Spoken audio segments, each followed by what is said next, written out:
ये तो कोई शिशु है महाराज।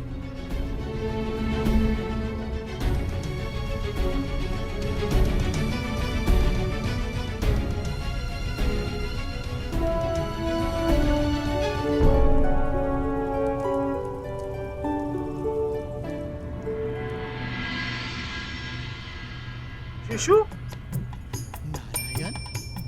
नारायण नारायण, मिथिला की भूमि से शिशु का जन्म, ये तो चमत्कार हो गया प्रभु। कहीं हम स्वप्न तो नहीं देख रहे देवी सुनैना? हमारे हाथ में एक शिशु? हाँ स्वामी, अवश्य ये आपके तपो का फल है। लाइए, ये शिशु मुझे दे दीजिए।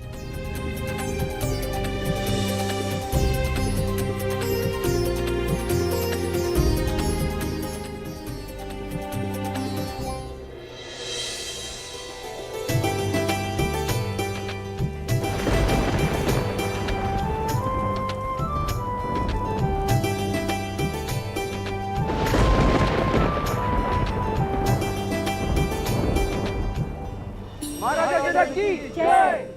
महाराजा जनक की जय! महाराजा जनक की जय! महाराजा जनक की जय!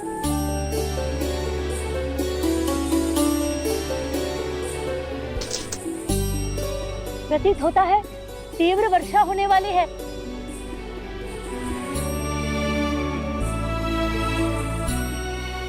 आपके चरण हमारे राज्य में पड़ते ही हमारा तो भाग्योदय हो गया प्रभु। धरती की प्यास बुझाने के साथ साथ धरती की कोख से एक पुत्री भी दे दी। धन्यवाद प्रभु। आपके भाग्य और सुखों का कारण आपकी पुत्री भूमिजा है। भूमिजा? हाँ देवी, भूमि से उत्पन्न होने के कारण इस पुत्री का नाम भूमिजा ही होगा, जो सदा इस राज्य के अंधकार को मिटाती रहेगी।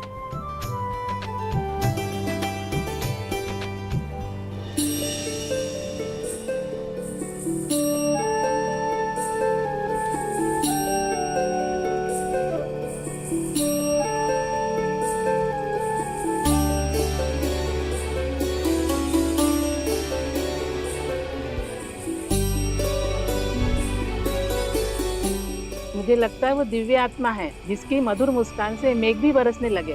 मुझे लगता है वो कन्या कोई देवी अवतार है जो धरती की कोख से हम सबका उद्धार करने आई है।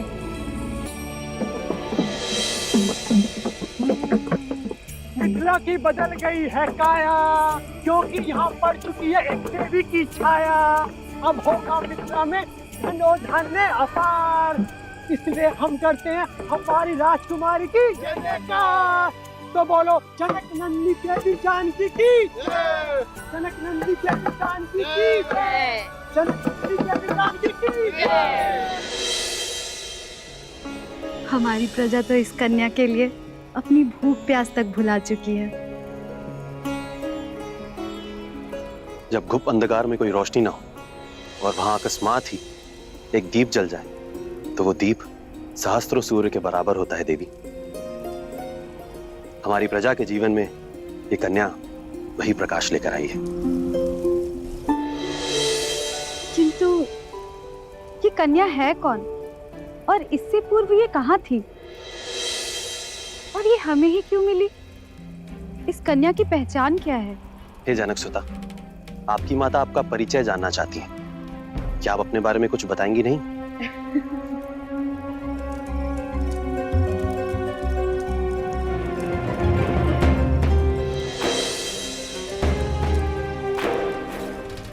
स्वामी, ये अकस्मात आकाश की ओर क्यों देखने लगी?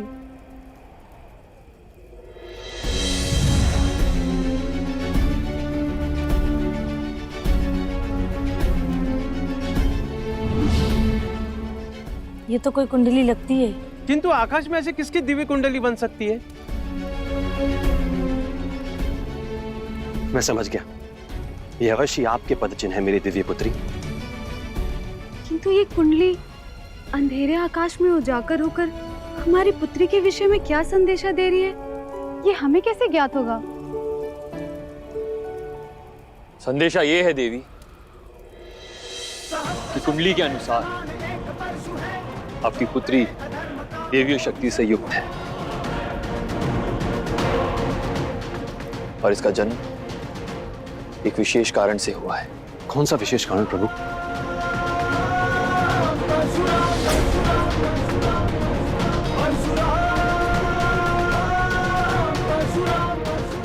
ये है वो विशेष कारण, शिव का पिनाक धनुष। इसी धनुष से जुड़ा है आपकी पुत्री का भाग्य। वो कैसे प्रभु? समय आते सब ज्ञात हो जाएगा राजन। लीजिए, स्वीकार कीजिए इसे। जो आपकी आज्ञा प्रभु।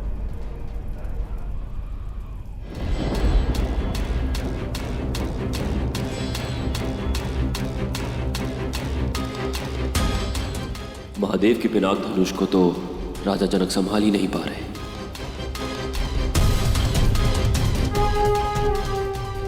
तो क्या राजा जनक भी इसके लिए योग्य नहीं है?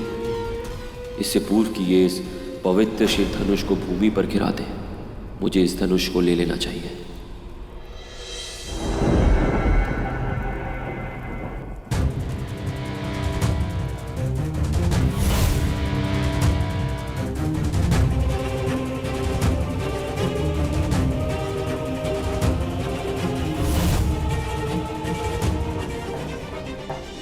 देखा राजन, मैंने कहा था ना राजन, आपकी पुत्री का भाग्य जुड़ा है इस धनुष से।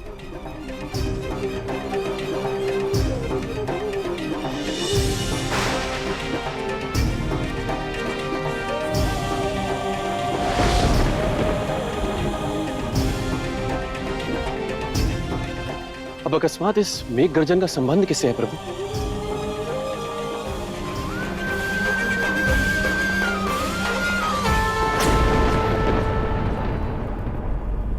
ये क्या? लंका के अंधेरे आकाश में अचानक ये बिजलियां कड़क कर क्षणिक प्रकाश क्यों फैला रही? और बार बार ये मेघ गरज कर विलाप क्यों कर रहे हैं? ये किस अपशकुन का संकेत है लंकेश रावण के लिए? और आज ये आकाश भी मेरा उपहास उड़ाने पर तुला है। अब एक याद करता हूं,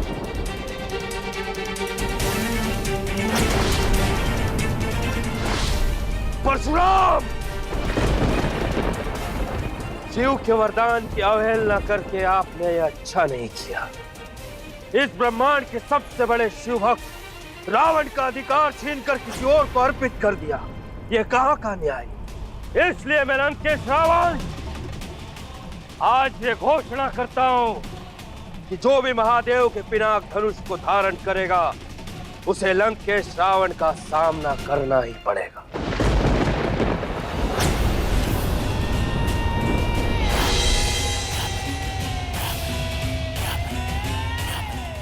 राजा जनक, ये रही लंकेश रावण की चुनौती।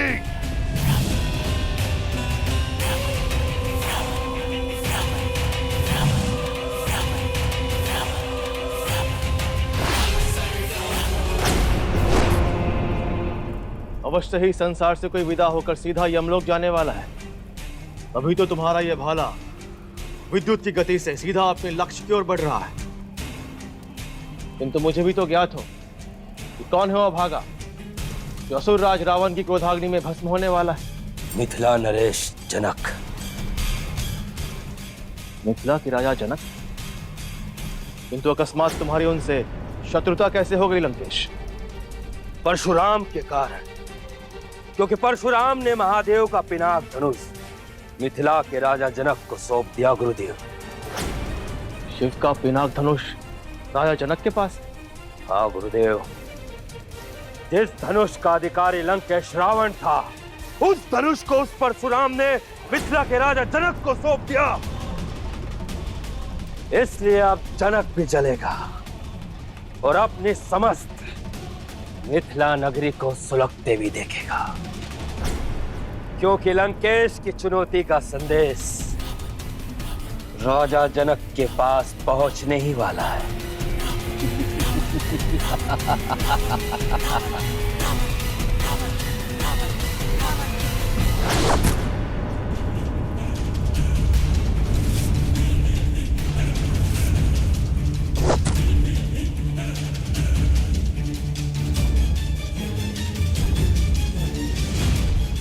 ये तो लंकेश रावण की ओर से युद्ध की चुनौती का संदेश है प्रभु।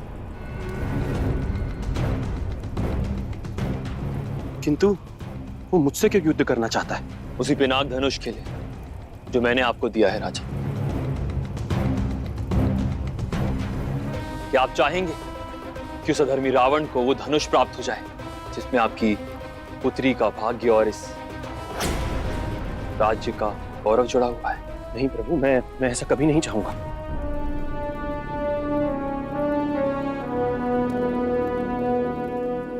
तो फिर आपको इस चुनौती का जवाब देना होगा।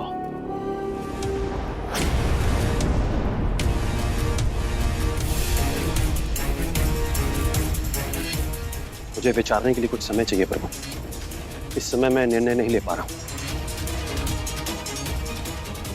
क्षमा चाहता हूं।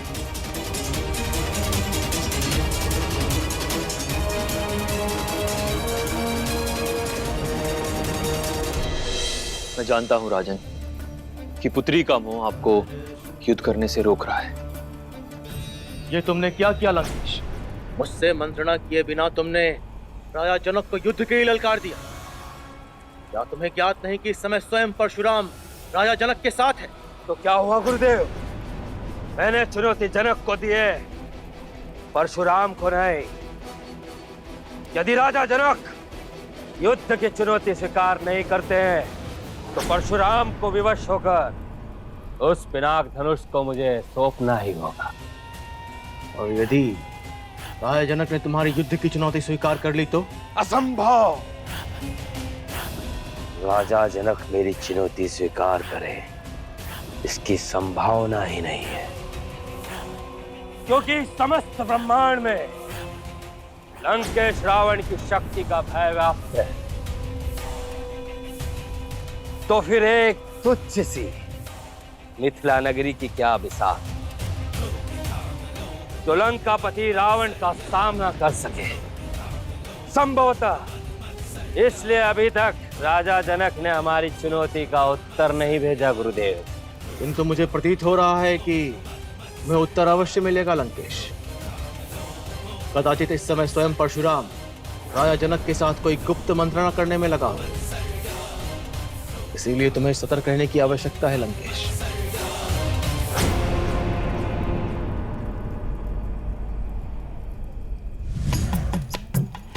नारायण नारायण। ये हम क्या सुन रहे हैं परशुराम जी? पिनाक धनुष पर अधिकार के लिए लंकेश रावण और राजा जनक के मध्य युद्ध होने वाला है। क्या ये सत्य है? हाँ देवऋषि, वैसे पिनाक धनुष पर अब राजा जनक का अधिकार है, क्योंकि मैंने ही वो धनुष उन्हें सौंप दिया था। किंतु अब रावण उसे हत्याने की मंशा से राजा जनक के साथ युद्ध करना चाहता है। किंतु यदि ऐसा हुआ तो आपको युद्ध की दशा और दिशा दोनों ज्ञात होगा परशुराम जी, क्योंकि लंकेश रावण के पास राजा जनक से कहीं अधिक सिद्धि और शक्तियां हैं। छल कपट से प्राप्त की सिद्धियां और शक्तियां ज्यादा दिन तक साथ नहीं रहती, ये तो आप जानते ही होंगे। अवश्य, और मैं आपके विचारों से सहमत भी हूं परशुराम जी।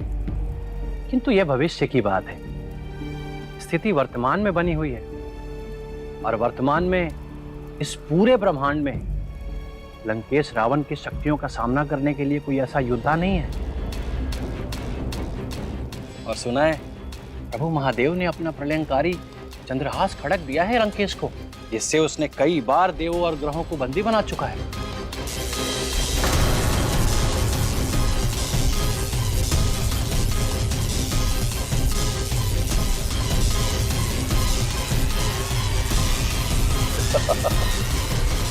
बहुत अच्छे लंकेश, बहुत अच्छे। इन ग्रहों का समय समय पर उपचार अति आवश्यक है, जो केवल तुम ही कर सकते हो। ब्रह्मांड के चलायमान ग्रहों, एक बात कान खोल कर सुन लो। जिस दिन तुम मेरे अनुसार नहीं चले, उस दिन लंकेश रावण के हाथों तुम्हारा अंतिम दिन होगा।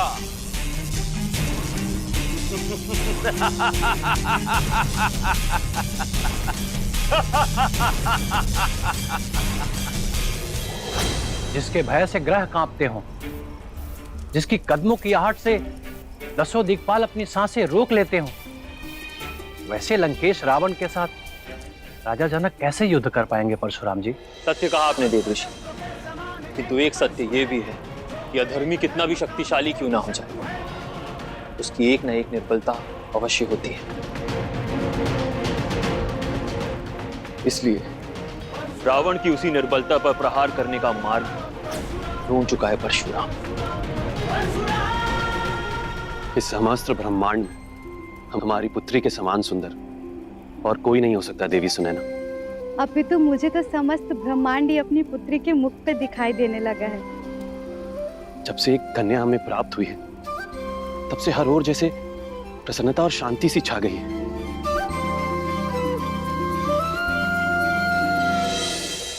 किंतु स्वामी, हमारी शांति भंग करने के लिए वो पिनाक धनुष आ चुका है,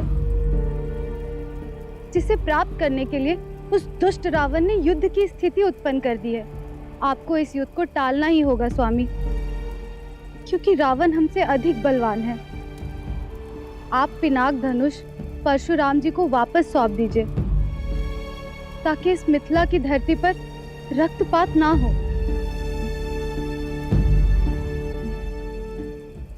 मैंने एक क्षत्राणी से यह अपेक्षा कदापि नहीं की।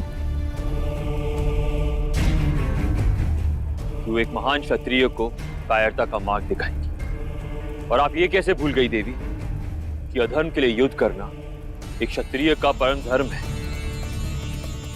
और यदि ये पिनाक धनुष किसी भी प्रकार उस रावण के हाथ आ गई तो कुछ भी सुरक्षित नहीं रहेगा। आपकी ये मिथिला नगरी भी नहीं।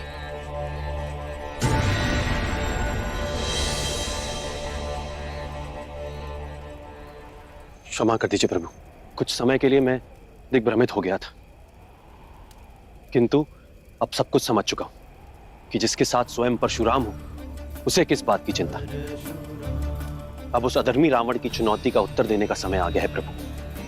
युद्ध में मेरे प्राण ही क्यों न चले जाएं, मैं महादेव के पिनाक धनुष को उस अधर्मी रावण के हाथों नहीं लगने दूंगा। तो आइए रावण की चुनौती का उत्तर देके उसे भी आंदोलित कर देते हैं। मैंने क्या कहा था गुरुदेव कि राजा जनक मुझसे युद्ध करने की भूल नहीं करेंगे। अंततः यही हुआ। अब देखिएगा, मुझसे युद्ध किए बिना ही उधर से पिनाक धनुष लौटाने का संदेशा कैसे आता है मेरे पास।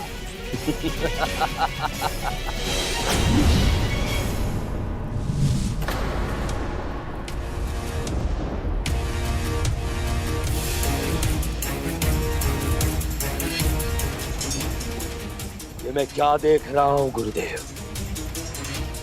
जिस भाले पर मैंने पीला वस्त्र बांधकर युद्ध की चुनौती दी थी, उसी भाले पर पीले वस्त्र के साथ साथ केसरिया और नीले रंग के वस्त्र भी बंधे हुए। इसका तात्पर्य क्या हुआ गुरुदेव? इसका तात्पर्य यह है लंकेश कि तुमने पीले वस्त्र के साथ केवल युद्ध की चुनौती भेजी थी, परंतु राजा जनक ने तुम्हें युद्ध के साथ साथ शास्त्रार्थ और ज्ञान के परख की चुनौती ही भेजी है। अर्थात तुम्हें शिव का वो पिनाक धनुष प्राप्त करने के लिए राजा जनक को युद्ध के साथ साथ शास्त्रार्थ और सूझबूझ की लड़ाई में भी पराजित करना होगा। राजा जनक का इतना दुस्साहस कि उल्टा वो मुझे चुनौती दे। दुस्साहस नहीं, इसे अहंकार पर चोट कहते हैं लंकेश। तुम्हें तो स्वयं पर अभिमान था ना लंकेश कि राजा जनक तुमसे युद्ध ही नहीं लड़ेगा, और विवश होकर परशुराम को तुम्हें शिव का वो पिनाक धनुष लौटाना पड़ेगा। किंतु देख लो, तुम्हें भयभीत करने के लिए राजा जनक ने युद्ध के साथ साथ शास्त्रार्थ और ज्ञान के परख की चुनौती के लिए भी ललकार दिया है। यार की ललकार से सिंह पराजित नहीं होते गुरुदेव। अब जनक की पराजय युद्ध के साथ शास्त्रार्थ और ज्ञान में भी होने वाली है गुरुदेव।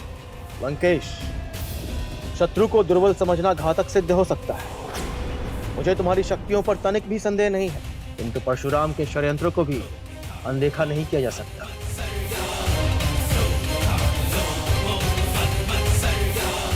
अब तुम्हें ज्ञात हो गया होगा लंकेश, कि राजा जनक ने तुम्हारे युद्ध की चुनौती का उत्तर देने में इतना विलंब क्यों किया।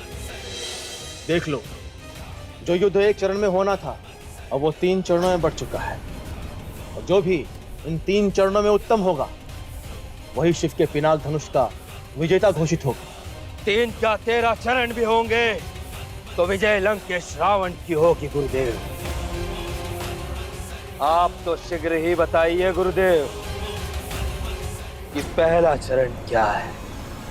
पहला चरण युद्ध है लंकेश।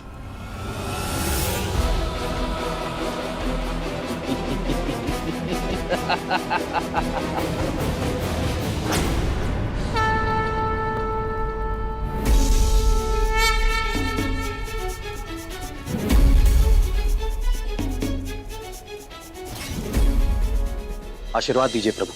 प्रथम अस्त्र से श्री गणेश कर रहा हूं। धर्म के लिए लड़ने वालों की कभी हार नहीं होती।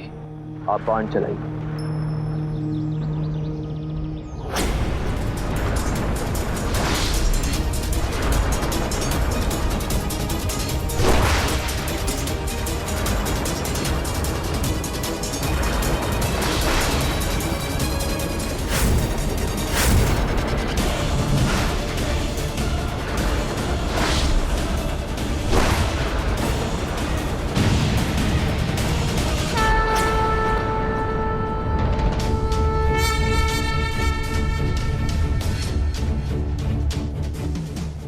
राजा जनक का प्रथम प्रहार तो ध्वस्त हो गया प्रभु,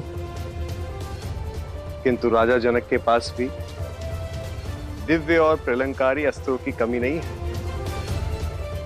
वो अवश्य ही उनका प्रयोग करेंगे।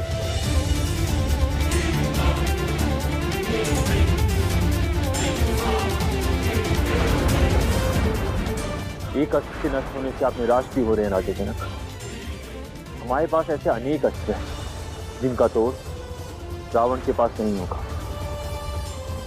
अब आपको वायव्य अस्त्र का प्रयोग करना चाहिए, जो भयंकर आंधी और घोर अंधकार उत्पन्न कर देगा, और इसी में लंकेश रावण तिनके के भांति उड़कर नष्ट हो जाएगा। अवश्य प्रभु।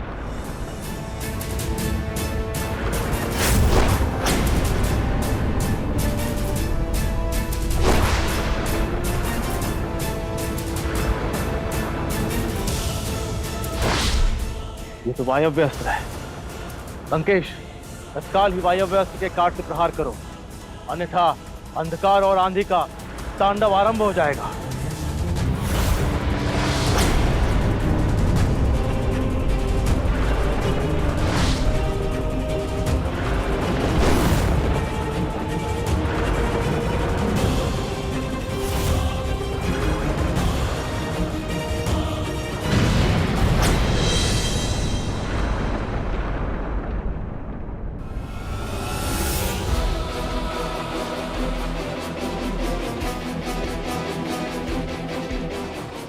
वायव्य अस्त्र को काटना सबकी बस की बात नहीं, परंतु लंकेश रावण ने यह कर दिखाया। अब लंकेश रावण को हराना असंभव है। प्रतीत तो यही हो रहा है महादेव, क्योंकि जिसे आपने अपना सबसे बड़ा भक्त होने का वरदान दिया है वो जनक से कई गुना अधिक शक्तिशाली है। यदि आपका आदेश हो गुरुदेव तो ब्रह्मास्त्र चला देता हूं,